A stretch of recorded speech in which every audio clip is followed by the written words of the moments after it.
বাড়িতে ডেকে নিয়ে বাবা এবং তার বন্ধুদের দিয়ে বেধড়ক মারের আঘাতে মুখ দিয়ে রক্ত উঠে 4 দিন হাসপাতালে ভর্তি থাকার পর মৃত্যু প্রেমিকের। চাঞ্চল্যকর ঘটনাটি ঘটেছে নদিয়ার হরিণঘাটা থানা এলাকায়। জানা যায় নদিয়ার হরিণঘাটার নতুন পাড়া এলাকার বাসিন্দা পাপাই সরকার, বয়স আনুমানিক 16 বছর। হরিণঘাটা থানা এলাকার তেঁতুলতলা এলাকার বাসিন্দা কবিতা সাতটার সঙ্গে প্রায় 6 মাস ধরে প্রেমের সম্পর্ক ছিল। পরিবার সূত্রে জানা যায় গত 11 তারিখে প্রেমিকা কবিতা সাতটা তাকে ফোন করে নিজের বাড়িতে ডাকে। প্রেমিকার ডাকে সে বাড়িতে বলেই কবিতার বাড়ি রওনা হয়। এরপর সেই রাতে পাপাই সরকারকে একটি মাঠে নিয়ে গিয়ে কবিতার বাবা এবং তার বেশ কয়েকজন সঙ্গী বেধড়ক মারধর করে। পরের দিন সকালে অচৈতন্য অবস্থায় তাকে উদ্ধার করে প্রথমে কল্যাণী জিএনএম হাসপাতালে নিয়ে যাওয়া হয়। সেখানে অবস্থার অবনতি হলে তাকে কলকাতা স্থানান্তরিত করে চিকিৎসকরা। এরপরে গতকাল বাড়িতে ফিরে আবার নতুন করে শারীরিক অবস্থার অবনতি হলে কল্যাণী হাসপাতালে নিয়ে গেলে চিকিৎসকরা তাকে মৃত বলে ঘোষণা করে। পরিবারের দাবি, প্রথমে ভয়ে মারধরের কথা স্বীকার করেনি পাপাই, পরিবারের কাছে সে সব কথা স্বীকার করে।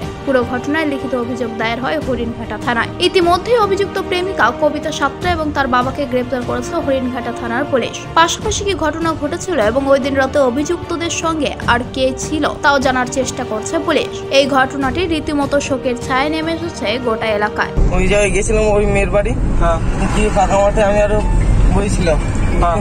বসে থাকার পর ওর বাবা এসছে, ওর বাবা এসে তাড়িয়ে দিল আমাদের। তাড়িয়ে ফাঁকা মাঠে নিয়ে গেল, 5-6 জন ছিল।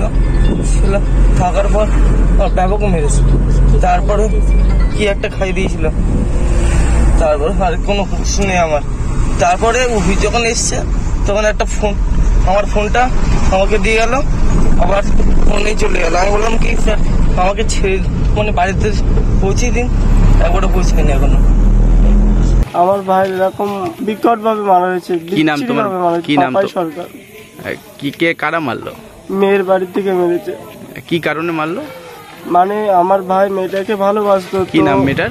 কবিতা সাতটা। তো মেয়েটা ফোন করে ভাইয়ের কাছে, ফোন করে তাই ডাকে যে তুমি আমাদের বাড়িতে আসো, তোমার সাথে কিছু কথা আছে। মেয়েটার বাবাও নাকি ডেকেছে যে বাবা তুমি আমাদের বাড়িতে আসো, তোমার সাথে কিছু কথা আছে। তো যাওয়ার পরে ওকে ওখানে নিয়ে গিয়ে বিচ্ছিরিভাবে মারা হয়, মাঠে নিয়ে গিয়ে মারে। তো এতটাই মারে মানে কি বলবো, ছেলেটা মারা গেছে। আচ্ছা, কবে ফোন করে ডাকে? 11 তারিখ।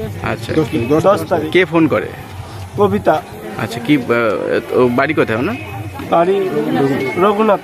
আচ্ছা, আর বাবার নাম? বাবার নাম মোহন সাতটা। কি করে বাবা? বাবা লটারি বিক্রি করে। এই কদিনের সম্পর্ক ছিল তোমার ভাইয়ের সাথে? 5 থেকে 6 মাস। এইটা তো এই বিষয়ে জানতে তুমি? আমি জানতাম, বাট এরকম কিছু হয়ে যাবে এটা আমি ভাবতেও পারিনি, স্বপ্নেও আশা করিনি। আচ্ছা, ওরা দুজন কথা বলতো, রাত্রে কথা বলতো, আমি দেখতাম। আমি শুয়ে ওর পাশে শুয়ে থাকতাম, ও কথা বলতো। ওরা মাঝে মাঝে এদিক ওদিক যায়, আমি সেটাও জানি। বাট এটা এরকম ভাবে ডেকে নিয়ে গিয়ে ছেলেটা মারাটা উচিত হয়নি। আচ্ছা, ডেকে নিয়ে গিয়ে মারেছে। কজন মেরেছে তুমি জানো? ভাই বললো 4-5 জন ছিল, আমি ওটা রেকর্ড করেছিলাম। আচ্ছা, 4-5 জন কি মেয়ের বন্ধুরা না বাবার বন্ধুরা? এবার ভাই বলছে যে বাবার বন্ধুরা ছিল। তাদের নাম বলেছে তোমার কাছে? না, তাদের নাম কিছুই বলেনি। তারা কি সব পরিচিত বাবার? হ্যাঁ, ওই মেয়ের বাবার পরিচিত হতে পারে। ডেকে নিয়ে গেছে ওই মেয়েটা, বলে আয়। এইবার ওখানে ডেকে নিয়ে ওকে বললো তুই আয়, তোর সঙ্গে কিছু কথা আছে। কি বলেছিল আপনাকে? ছেলে আমাকে বললো মা আমার ভয় দেখিয়েছে, যে সেদিনকে বলছে কি ওই মেয়েটা বুদ্ধি দিয়েছে, তোর মা রাত্রে আসলে জানতে পারবে কোথায় যাচ্ছিস। ওই ঘটনা হওয়ার পরের থেকে তোর মা তোর সবসময় বাড়ি থাকতে বলে, তুই এইটা বলে আসবি বাস চালায় এখানে কোথায় আছে, ওখানে কোন বন্ধুর বাড়ি, মানে অন্নপ্রাশন নাকি সেই বন্ধুর নেমন্তন্ন। আমার কাছ থেকে আবার 100 টাকা নিল, মা আজকে যেতে দাও, আর কোনোদিন যাবো না। আমি বলছি কেন বাবা? বলছে বন্ধুর নেমন্তন্ন মুখ ফুটে বলেছে যায়। এখন ওই মেয়েটা ওর ষড়যন্ত্র করে নিয়ে গেছে বন্ধুর বাড়ির নাম করে। নিয়ে ওই মেয়েটা, ওই ছেলেটা আর আমার ছেলেকে, ওই মেয়েটা ওই ছেলেটার সঙ্গে কি আছে জানি না, ওই মদের সঙ্গে অ্যালকোহল দিয়ে ওই মদ খাওয়ার পরে আমার ছেলে বললো মা মদটা যখন খেলাম তখন আমার মাথাটা ঘুরছে। ঘোরার পরে ওই মেয়েটা ঘাড়ে করে নিয়ে গেল ওদের বাড়ির দিকে, বলে চল ওইদিকে গিয়ে বসবো তুই আর আমি। বসার পরে ওদের কোথায় পাঁচিল আছে, পাঁচিলের পাশে বসার পরে ওখান থেকে ওর বাবা দেখে ফেলেছে। মেয়েটা মনে হয় ইশারা করেছে কি তা জানি না, বলছে কি রে তুই তো আমার ভালোভাবে ডেকে ডেকে নিয়ে আসলি, তাহলে তোর বাবা এখানে কি করছে? এই বলে ওই মেয়েটা কোনো কথা বলিনি। ওর বাবাকে দেখে ও ছুটছিল, দৌড়াচ্ছিল, দৌড়াতে দৌড়াতে দেখে না পেছনে দৌড়াতে, তখন ও গ্যাস গোডাউনের পেছন দিকে দেখছে যে মাঠ দিয়ে আমি চলে গেলে আমার দেখতে পাবে না।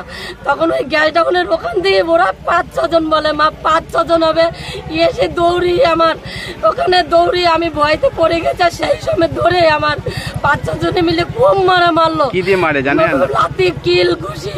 নদিয়া থেকে সুরজিৎ দাসের রিপোর্ট, এনবিটিভি। কাঁচের বক্স বেসিনের এক্সক্লুসিভ কালেকশন ও সুপ্রিম কোম্পানির ফাইবার দরজার সম্ভার নিয়ে হাজির Rupi traders. Jaquar, Hindware, P4 granite sink সহ অত্যাধুনিকভাবে বাথরুম সাজানো সেরা ঠিকানা রূপী ট্রেডার্স, কাশীপুর মুর্শিদতলা মসজিদের বিপরীতে। যোগাযোগ 7811 871 522।